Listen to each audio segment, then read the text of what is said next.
Magandang araw sa inyong lahat. Ngayon, pag-aaralan natin ang tatlong bahagi ng usapan sa Espanyol o Castellano. Sa Espanyol o Castellano, ang pagbati ay tinatawag na saludos. Ang pagpapakilala ay tinatawag na presentarse. At ang pagpapaalam ay tinatawag na despedidas. Uulitin natin ha. Saludos ay pagbati. Presentarse, pagpapakilala. Ang despedidas naman ay pagpapaalam. Unahin natin ang saludos. Ang saludos ay mga salitang ginagamit natin sa simula ng usapan. Halimbawa, hola. Hola. Ang ibig sabihin niyan sa Tagalog ay kamusta o uy. Hola. Hola. Kamusta? ¿Qué tal? ¿Qué tal? Sa Tagalog, ang ibig sabihin niyan ay kamusta ka? Ito ay informal. ¿Qué tal? Kamusta ka? ¿Cómo está usted? ¿Cómo está usted? Ang ibig sabihin niyan sa Tagalog ay kumusta ka po? Ito ay formal at ginagamit ito kapag ang kausap nyo ay mas matanda sa inyo o yung nanay nyo, tatay nyo o boss nyo o isang taong hindi nyo pa kilala. Ayos! Ang susunod na saludo ay ¿Cómo estás tú? ¿Cómo estás tú? O simplemente ¿Cómo estás? ¿Cómo estás? Di nyo na kailangang sabihin yung tú dahil understood na po yung estás ay tinutukoy ang tú. ¿Cómo estás? ¿Cómo estás? Sa Tagalog, ang ibig sabihin niyan ay kamusta ka? Kamusta ka? Ang susunod na saludo ay ang ¿qué hay? ¿Qué hay? Sa Tagalog, ang ibig sabihin niyan ay anong meron? Anong meron? ¿Qué hay? Anong meron? Moving on, next one. ¿Qué onda? ¿Qué onda? Sa Tagalog, ang ibig sabihin niyan ay anong nangyayari? Anong nangyayari? Ito po ay informal. So, lahat po ng mga informal, gagamitin nyo sa mga kilala nyo. Huwag nyo pong gamitin yung mga informal na saludos sa mga di nyo kilala. Gagamitin nyo lang yung mga saludos na informal sa mga kilala nyo, kagaya ng kaibigan nyo, katrabaho nyo, o pamilya nyo. Yun.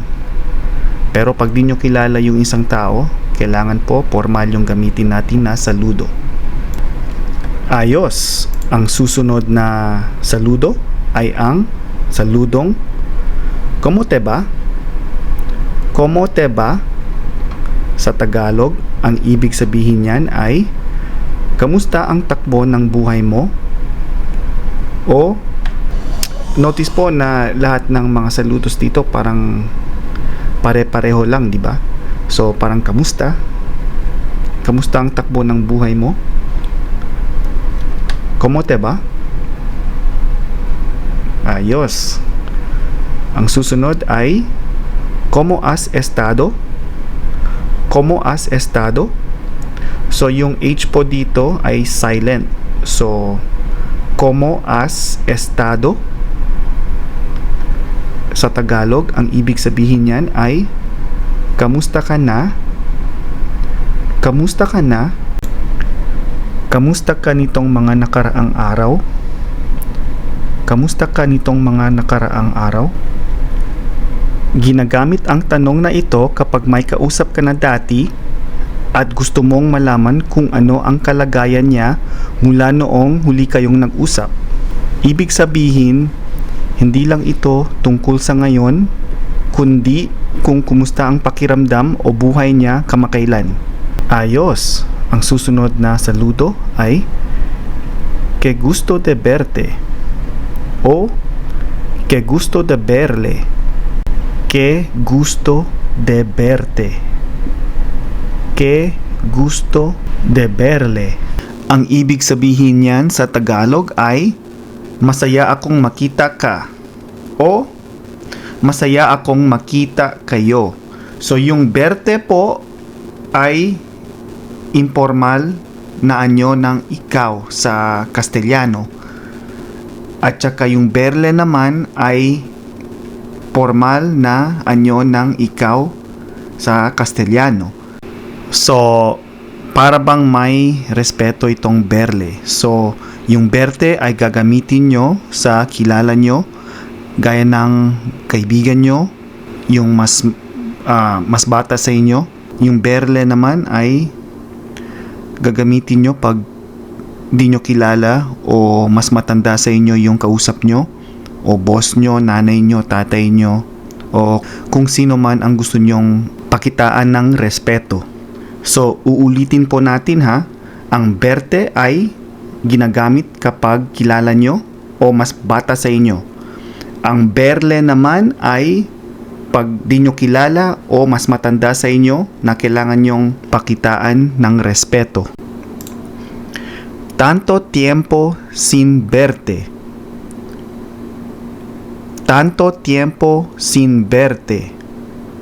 O tanto tiempo sin verle.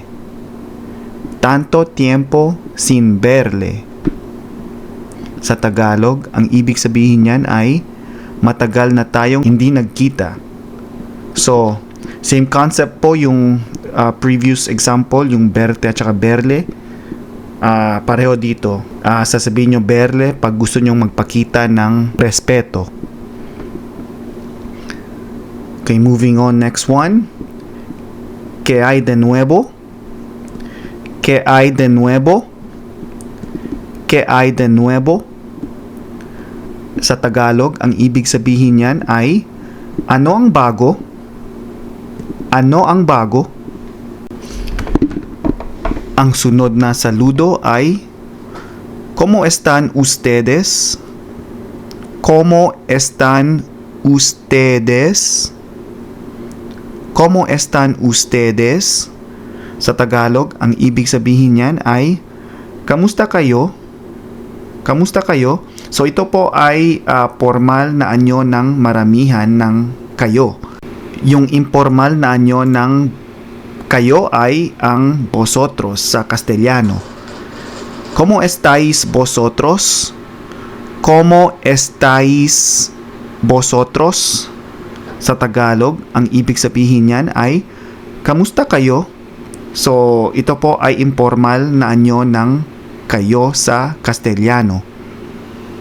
So, same concept po, yung ustedes, may respeto. Yung vosotros, ginagamit nyo ito pag kilala nyo yung mga taong kinakausap ninyo. Yung vosotros ay ginagamit lamang sa bansang Espanya. Sa ibang lugar sa Latin America po, sa Latino America, ang ginagamit dito ay ustedes. Wala pong vosotros sa Latino America. So, walang informal o formal sa Latino America. So, uulitin natin sa Latino America, ang ginagamit lamang ay ustedes. Sa Espanya, ginagamit ang dalawang anyo ng kayo, ang vosotros at ustedes. May isa pa akong punto mga idol bago tayong magpatuloy. Yung estáis, di nyo na kailangan sabihin yung vosotros dahil yung estáis, isa lang ang tinutukoy nito. Ang tinutukoy nito ay vosotros. So yung están, kailangan nyong sabihin yung ustedes dahil yung están Pwede din tinutukoy nito ang ellos at saka ellas. That's another lesson for another video. So, pero ngayon, ang isipin nyo, dapat sabihin nyo, ¿Cómo están ustedes? ¿Cómo están ustedes? Yung vosotros, yung ¿cómo estáis? Di nyo na kailangan sabihin yung vosotros. ¿Cómo estáis? ¿Cómo estáis? Okay, finally, moving on, next one.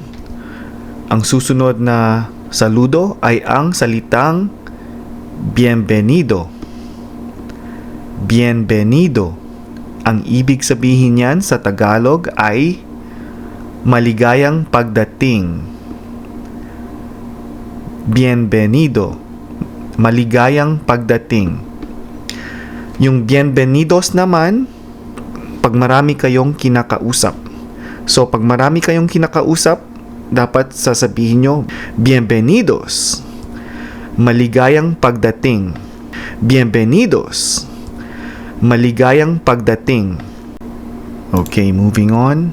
Ito yung mga pinakabasikong saludos. Buenos dias. Magandang umaga. Buenos dias. Magandang umaga.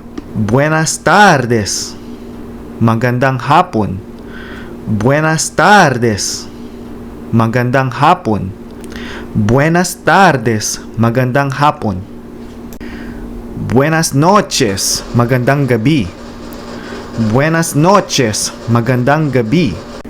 Ayos. Ngayon, magpapatuloy tayo sa mga posibleng mga sagot. Ito yung mga posibleng mga sagot pag tinatanong kayo kung kumusta kayo. Estoy bien. Ang ibig sabihin niyan ay mabuti. Estoy bien. Mabuti. Estoy muy bien. Mabuting mabuti. O mabuti talaga. Estoy más o menos. Estoy más o menos. Medyo ayos lang ako. Estoy mal. Hindi mabuti. O masama yung pakiramdam ko. Estoy mal. Hindi mabuti o masama pakiramdam ko. Como siempre. Como siempre. Ito po parang sinasabi nyo na pareho pa rin. Parang ganun. Aquí estamos. Aquí estamos. Ito po ay parang sinasabi nyo na andito lang kami. Ganon. Aquí estamos. Andito lang kami. Estoy de maravilla. Ayos na ayos ako. Ito yung paborito ko. Estoy de maravilla. Ayos na ayos ako. Ayos. Magpapatuloy tayo sa pagpapakilala o presentarse. ¿Cuál es su nombre? ¿Cuál es su nombre? Sa Tagalog, ang ibig sabihin niyan ay ano po ang pangalan ninyo?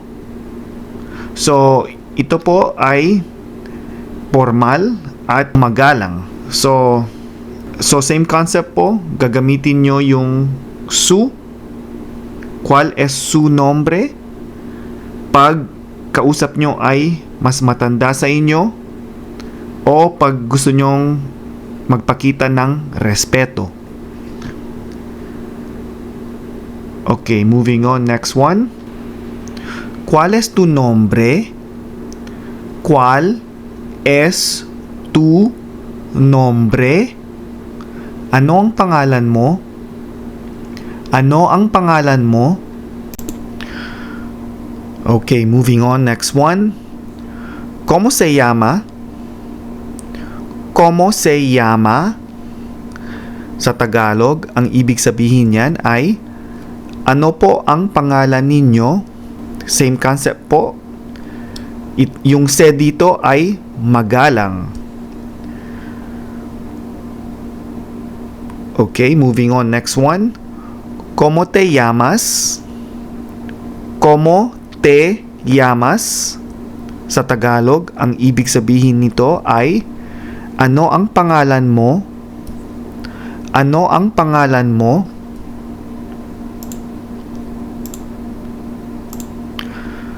Okay. Moving on, next one. So, ito po yung mga sagot pag tinatanong kayo kung anong pangalan nyo. Okay? Yung una ay, me llamo. Me llamo Martín. Me llamo Fernando. Me llamo Joselito. Me llamo Miguelito. So, sa Tagalog, ang ibig sabihin ng me llamo ay, ang pangalan ko ay, pag sasabihin nyo po, yo soy, parang sinasabi nyo na ako si. Yo soy Martín. Ako si Martín. Yo soy Miguelito. Ako si Miguelito. Yo soy Fernando. Ako si Fernando. Yo soy Nonito. Ako si Nonito. Okay? Ang pinakahuli pero importante din, mi nombre es. Mi nombre es. Ang pangalan ko ay, so ito po ay formal. Mi nombre es Martín. Ang pangalan ko ay Martín. Mi nombre es Miguelito. Ang pangalan ko ay Miguelito. Okay, moving on. Next one. Pagtapos na yung kausap mo magpakilala ng sarili niya at matapos mong sabihin yung pangalan mo, ngayon maaari mo nang sabihin, encantado de conocerle. Encantado de conocerle. O puede ding conocerlo o conocerla. Encantado de conocerlo. Encantada de conocerla. Ang ibig sabihin niyan sa Tagalog ay, ikinagagalak ko po kayong makilala.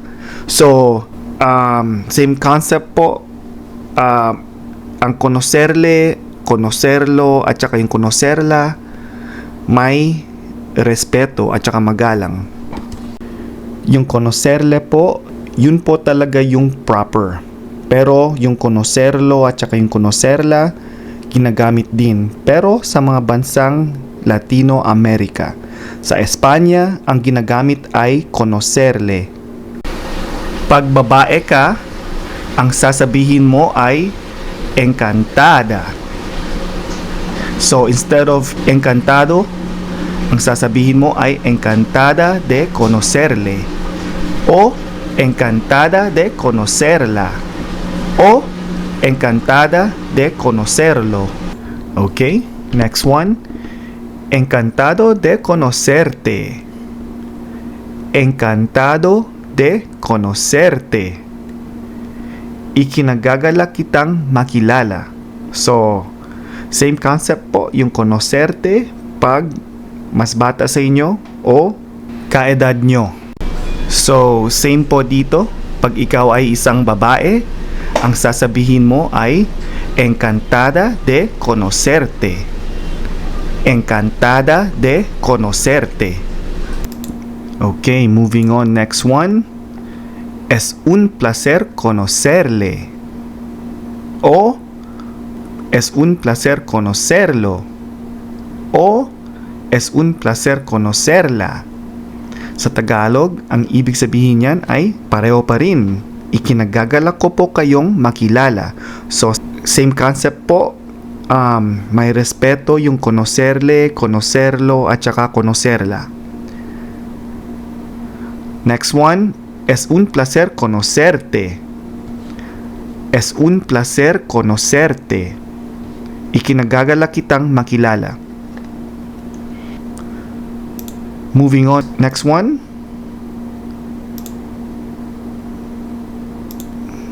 Mucho gusto en conocerte. Mucho gusto en conocerte.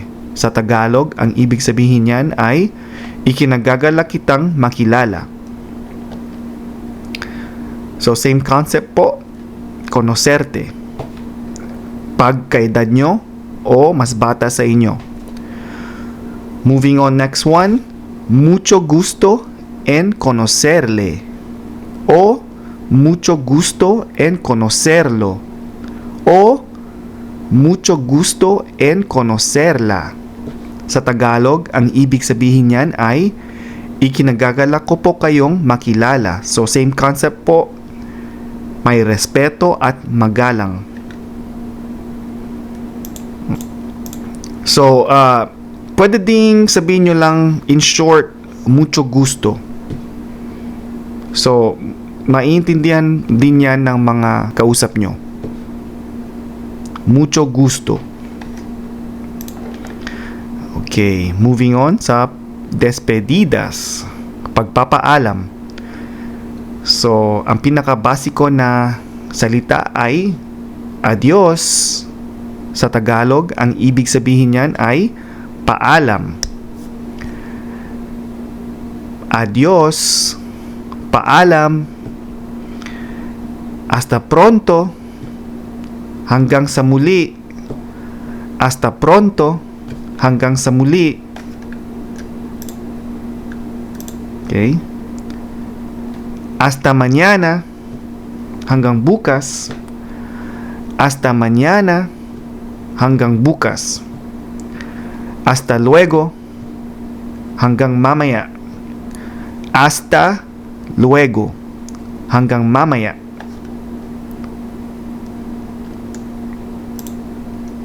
Okay? Ang susunod na despedida ay ang despedidang cuídate. Cuídate. Mag-ingat ka. Cuídate. Mag-ingat ka. So, same concept po. Yung te dito, cuídate, mag-ingat ka. So, yung kausap nyo ay mas bata sa inyo o kaedad nyo lang.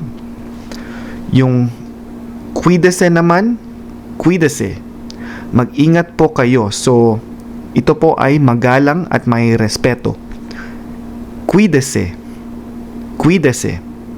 Mag-ingat po kayo. Ang susunod na despedida ay ang despedidang nos vemos. Nos vemos. Sa Tagalog, ang ibig sabihin niyan ay magkita tayo o kita-kits. Ang susunod na despedida ay ang despedidang fue un placer conocerte. Fue un placer conocerte. Sa Tagalog, ang ibig sabihin niyan ay masaya akong nakilala ka. So, same concept po. Pag conocerte, yung te dito ay gagamitin natin pag kaedad nyo yung kausap nyo o mas bata sa inyo. Okay, ang susunod na despedida ay ang despedidang fue un placer conocerle. Fue un placer conocerle. Sa Tagalog, ang ibig sabihin niyan ay masaya akong nakilala kayo. Masaya akong nakilala kayo. Buena suerte. Buena suerte. Buena suerte. Sa Tagalog, ang ibig sabihin niyan ay sana ay magtagumpay ka. Okay, ang susunod na despedida ay le deseo lo mejor. Le deseo lo mejor. Le deseo lo mejor. Sa Tagalog, ang ibig sabihin niyan ay nais ko po sa inyo ang pinakamabuti. Le deseo lo mejor. So, same concept po, yung le dito ay magalang at may respeto. So, sasabihin nyo to pag mas matanda sa inyo yung kausap nyo. Moving on, next one. Te deseo lo mejor. Te deseo lo mejor. Sa Tagalog, ang ibig sabihin niyan ay nais ko sa iyo ang pinakamabuti. Nais ko sa iyo ang pinakamabuti. So, same concept po. Yung te dito, pagkaedad mo yung kausap mo o mas bata sa iyo.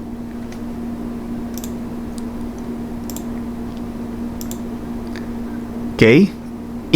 Ang susunod na despedida. Ito po ay bonus na despedida po ito. Pwede tong gamitin kung gusto mong magpaalam. Tengo que irme. Tengo que irme. Sa Tagalog, ang ibig sabihin niyan ay kailangan ko nang umalis. Kailangan ko nang umalis. Pwede nyo ring sabihin, me tengo que ir. Me tengo que ir. Okay? Ang pinakahuli pero importante din, ciao. Ciao. So ito po ay borrowed word from Italian. So informal po ito. Ginagamit ito pag kausap nyo ay kaibigan nyo, pagkilala nyo. Ciao. Paalam. Hola, buenas tardes. ¿Cómo está usted? Me llamo Belia. Hola, Belia. Estoy de maravilla. Gracias. Me llamo Fernando. Es un placer conocerla. Mucho gusto en conocerle. Tengo que irme, Fernando. Le deseo lo mejor. Bueno, el video termina aquí. Gracias por ver. No te olvides de darle me gusta, suscribirte y compartir el video. Nos vemos muy pronto. Adiós.